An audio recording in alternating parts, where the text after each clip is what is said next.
Hi, this is Lasky from Malfind Labs.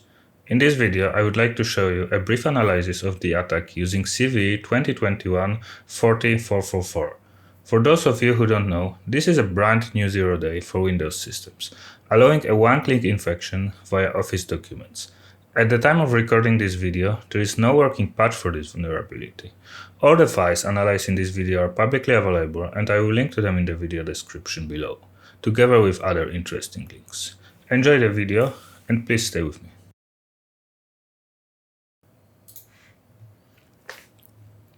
So, in order to show you how this vulnerability works, I have this file. I will link it in the video description below, like I said. This file is a Word document using this new vulnerability. And if you wonder how it works, we will go into that. So, this is kind of file user normally would receive via email or via some link, etc. With some phishing note that's with a goal to get his attention, like, oh, you have a new court notice and please open it urgently, it's really urgent, and things like that. So user, of course, will double click on that and we see what happens next. So normally to infect the user, we need to use some kind of macros. This is a zero-day vulnerability, so there's no need for a macro. And for the purpose of this video, I will also use the process monitor to see what's going on in the background, as well as my Ubuntu machine with a Burp Suite connection and the Apache web server to host all the files required by the exploit. So,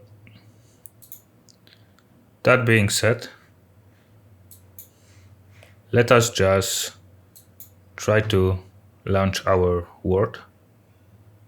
So, be very careful and look what's going on when this document is opening. So I will just double click it now and just be very careful what is going on.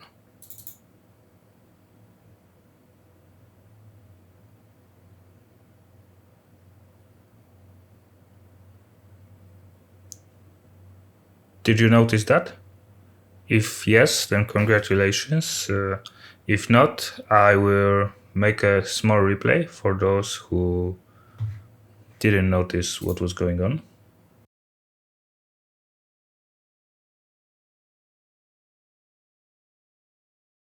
As you can see, there was some kind of a connection going on during the execution of this, opening of this document.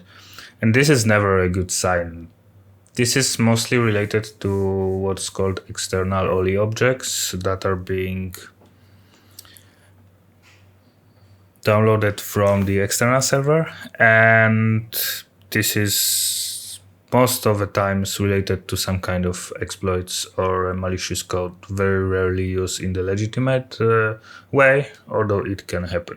So looking at this document, we can check and we can see there's just not any macros in here. So what is going on? And remember, we had our process monitor launch in the background. So if you look here, I already filter out for the winword.exe, and there's plenty going on, of course, but at some point you can see few interesting things, like the WinWord making connections, which is usually also not a very good sign. And after this connection, WinWord is loading this image ms.html.dll, and this is actually a DLL where the vulnerability is being found. So the vulnerability is not in the Word itself, but in this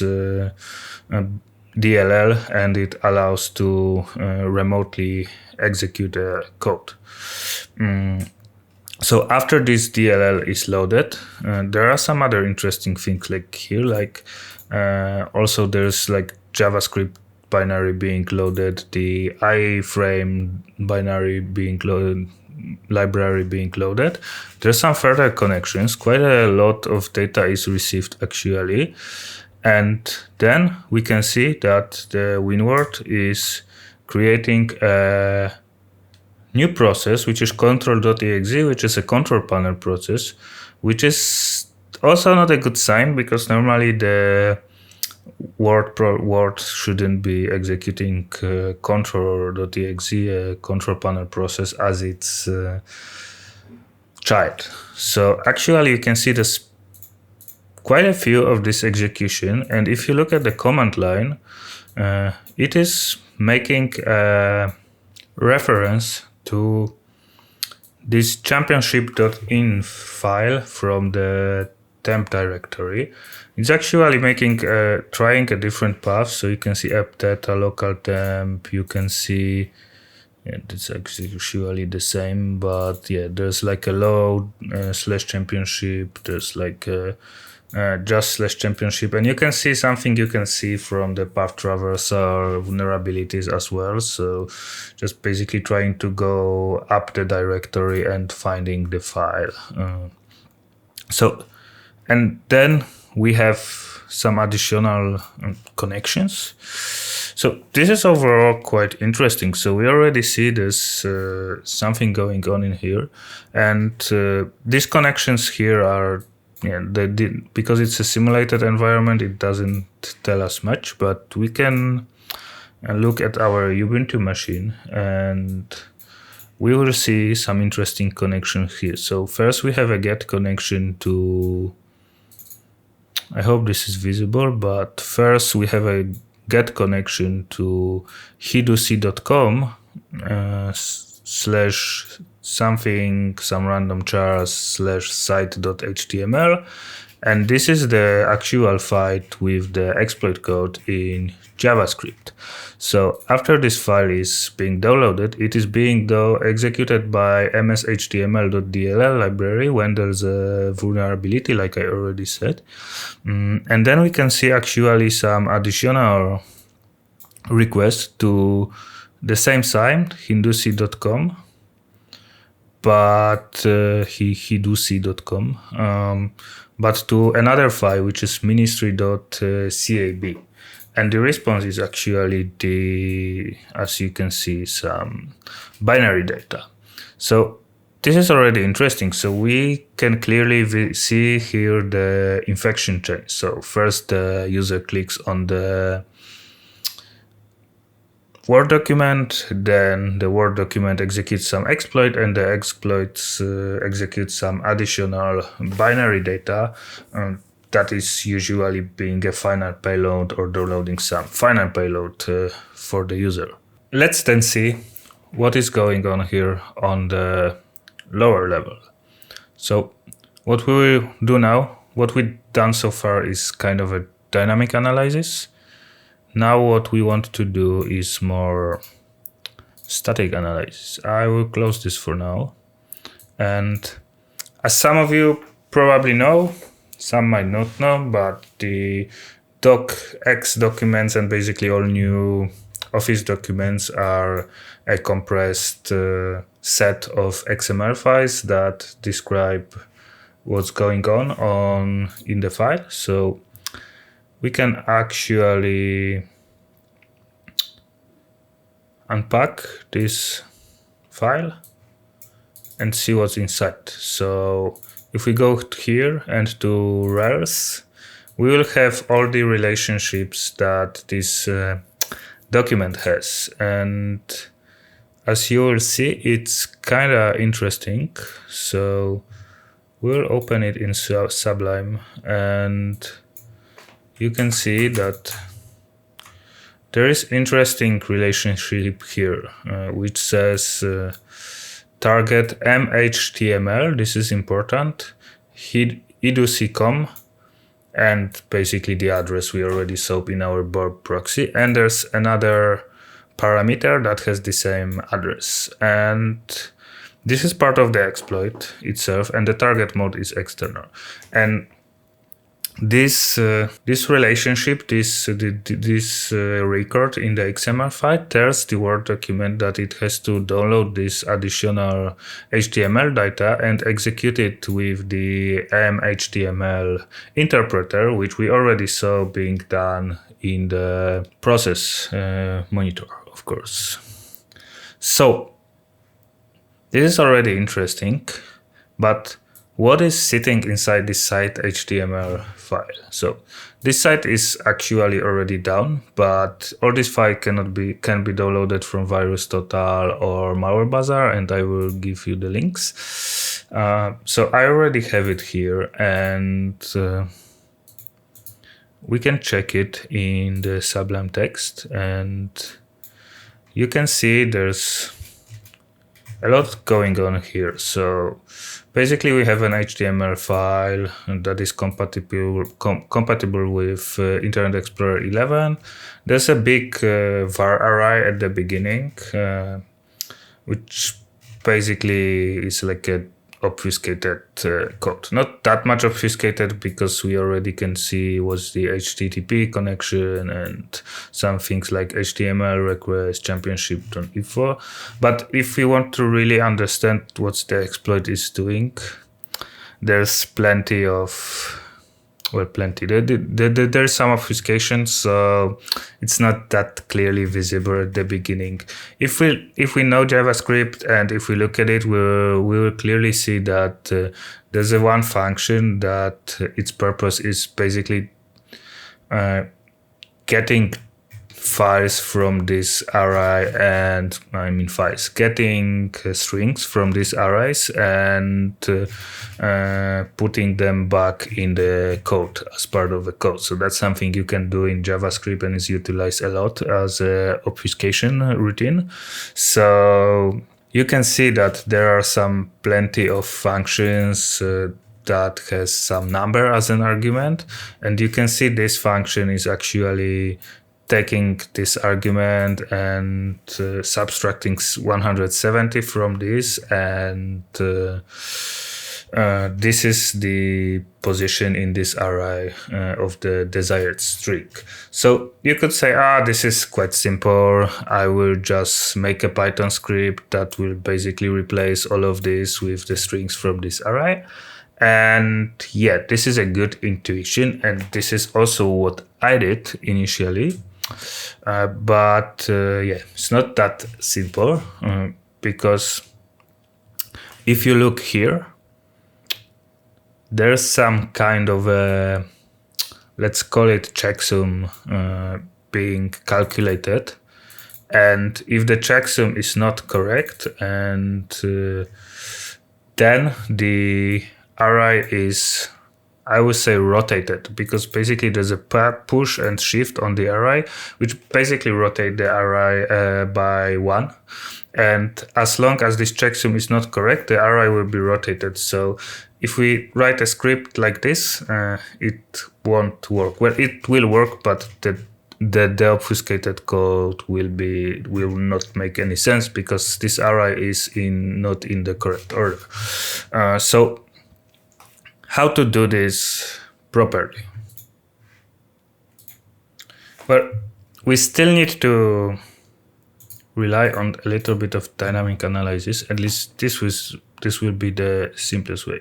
So let's open this document with Microsoft Edge, and then let's launch the developer tools, go to sources, and we can set up a breakpoint here. So basically, if we set up a breakpoint here, so there's a check in here that makes I call it a checksum, and then compares it with some number, and as long as it's not correct, it will shift the table, and otherwise it will follow the code further. So that's why I put the breakpoint in here. And if we refresh this page, we will reach this breakpoint, and we can see on the side here we have this table. Actually, let's add this table to watchers, and then we can see the table. And for example, we can take any object in this table, any string in this table as a reference, and then we can see that, for example, the string number 10, the element number 10 in the table is remove child. And then if we launch this, if we resume the script execution, it will reach the breakpoint again, and then remove child to move to the 9 position, because like I said, there's a push and shift on the table being done on the table, which basically makes a rotation by 1. And then if we follow this through, this remove child is going to 8, and then 7, then 6, and we actually need another breakpoint if we break out of this loop at some point, because there's a break here if the checksum is correct. Then we will reach this other breakpoint, and as long as we do this, we can see that this table is being rotated, and it will take some time, and we went a little bit too far, but I clicked one too many times and I actually executed past this breakpoint, but it doesn't matter because we still have our array here. So we actually can see that our what was this? Remove child was moved from the position number 10 to position number 57. So we could calculate how many positions we have to rotate our table, or just simply copy paste this table and paste it to this our deobfuscation script. I did this like this. I just copy paste the table, and I wrote a small deobfuscation script which I will show you. I will not go much into the details of the code because this video would be quite long, but let's open this, and this is basically a copy paste of the already rotated table. Then this code is very simple. It basically opens this file and then writes the deobfuscated version to the deobfuscate underscore deobfuscated. For each line, it basically replaces these 3 functions that are being used as an obfuscation functions by the correct strings from this table. And then there's one more obfuscation method that is being done in this file. So basically, if you take a look in here, there's always like this kind of 3 variables after each other being calculated. The first one is equals to C, the second one equals to P, and the third one equals to R. So I basically replace it already with CPR for better deobfuscation, and then I concatenate the strings, which basically comes down to replacing this concatenation sign with nothing. And that's it. The deobfuscation script is very simple, and we can launch it here. And it will create a deobfuscated version of the file for us. And if we open it in Sublime Text, it initially looks the same, but if we go to the bottom, it's much clearer what the script actually does. So if you look at here, this is the kind of exploit code. I was having some worries about showing this on the video because I also there is no public POC yet in the internet, and I didn't want to give some people clues on how to reproduce this exploit. But to be honest, this file is visible. This file is available publicly on the malware repositories, and everyone can analyze it, and it's not really that difficult. So I don't think there's much harm done here. So I will show you. I don't know exactly how the exploit is working here and how the vulnerability is working. I believe someone will release some nice write-ups probably soon, but what you can see, this is quite consistent with what we saw already. So there's some XML HTTP requests being done to the HTTP address, which is returned by this function, which is basically what we already saw, this hiducicom ministry.khb. And this is later being passed to some ActiveX object. I mean, there's a ActiveX object being created, which is having some its location set to this CPL something, and I believe this is related to active objects relations with control panel. Like I said, I didn't analyze it that deeply. I don't know exactly how the vulnerability and the exploit works, but you can see this is what we saw. So there's a plenty of paths here, different paths. So this tells me that the exploit writer actually cannot guarantee where this file will be dropped. So it tries multiple locations just in case. And then we can see that this is championship.inf file. We didn't see it before because here we download the CAB file. So my assumption with this cap file is an archive file used by the installators, etc. My assumption is this file is being extracted automatically somehow via this ActiveX object with control panel, and then it is being executed. So via this exploit. If you look at here, and if you actually download this cap file, we can extract it as well. There's some error, but that's not a big issue because the file is extracted properly. And as you can see, this championship.inf is inside this CAB file. So yeah, our assumption is probably correct.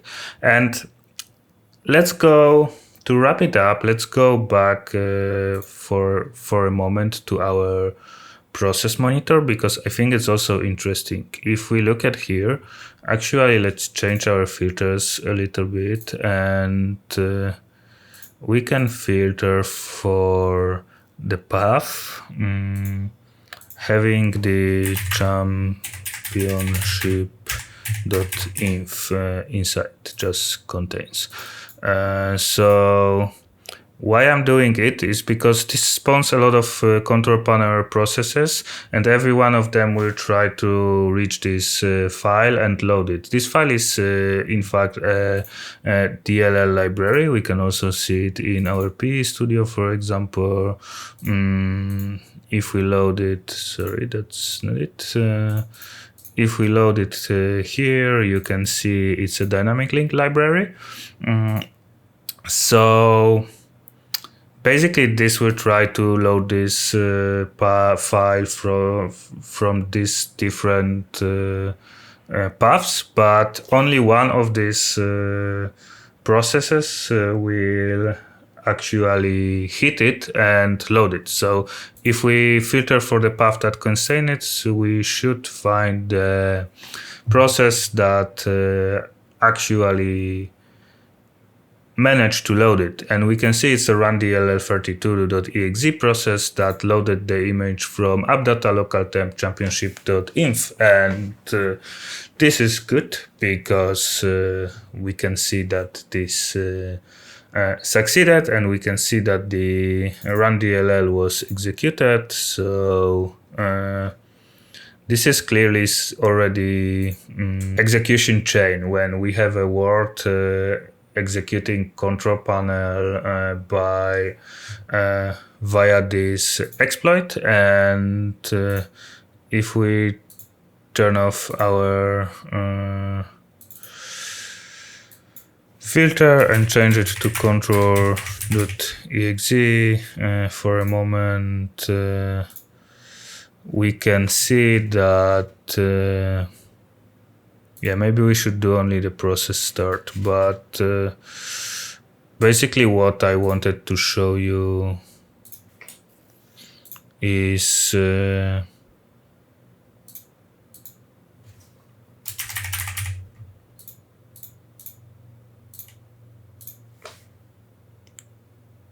so you can see this is executing a run dll32.exe, and it's downloads this shell 32dll, and it's executing this control run dll library on this path multiple times. So this is what is being done in the background. This is probably part of the vulnerability that's been discovered.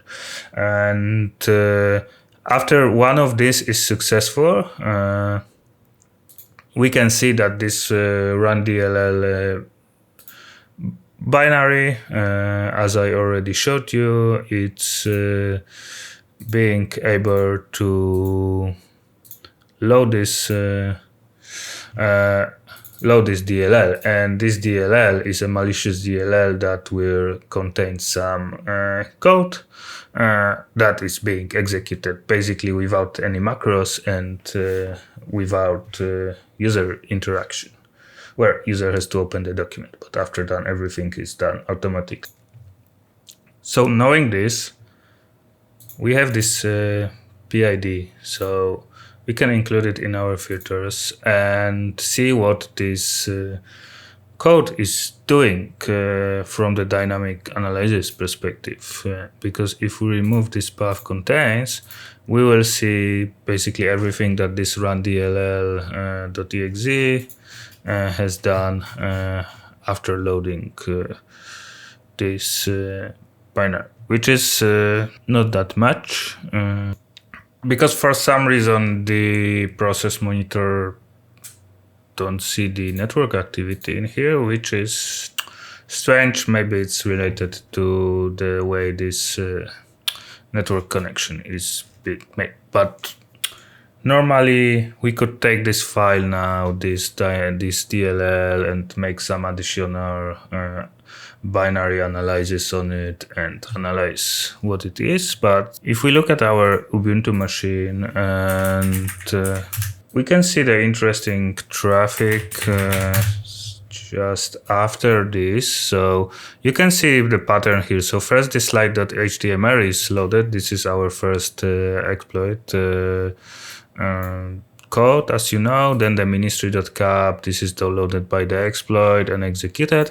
And then we have this interesting request to the macuwf.com site with the path to get load, and the user agent also pretty strange, which is Bumblebee. This kind of interesting. Also, there's not that much headers and everything. So this is pretty interesting just after the execution of the code, and I'm not sure why process monitor doesn't see this network activity. Oh, I already know. Okay.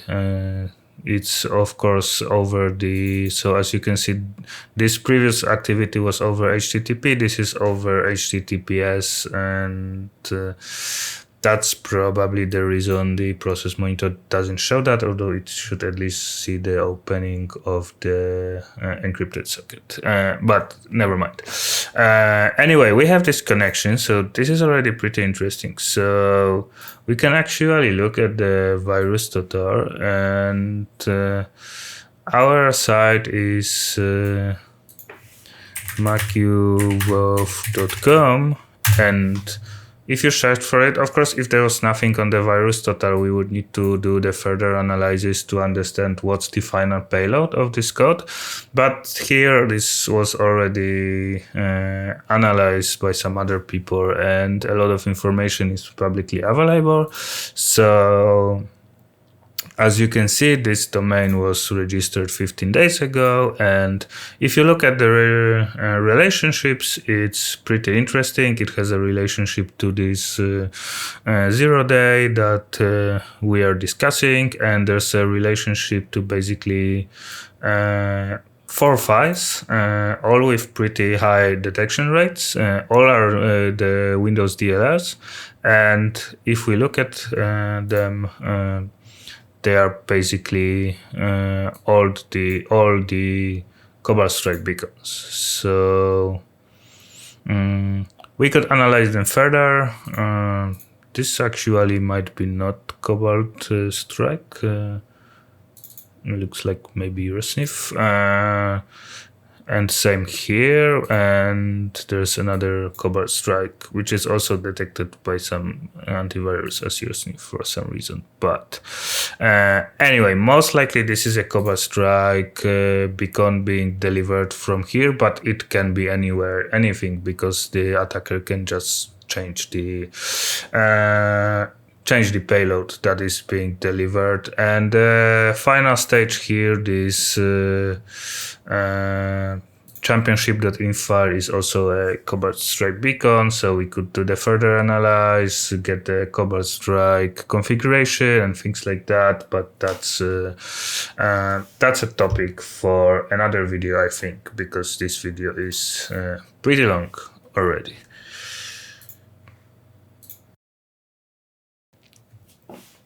That's it for this video. We look at a brand new 0-day exploit, understood how it's being executed, deobfuscated the exploit code, and observed entire infection chain from clicking a malicious document to downloading and executing a Cobalt Strike beacon. I hope you liked this video and learned something from it. Please like and subscribe, and see you next time. Bye!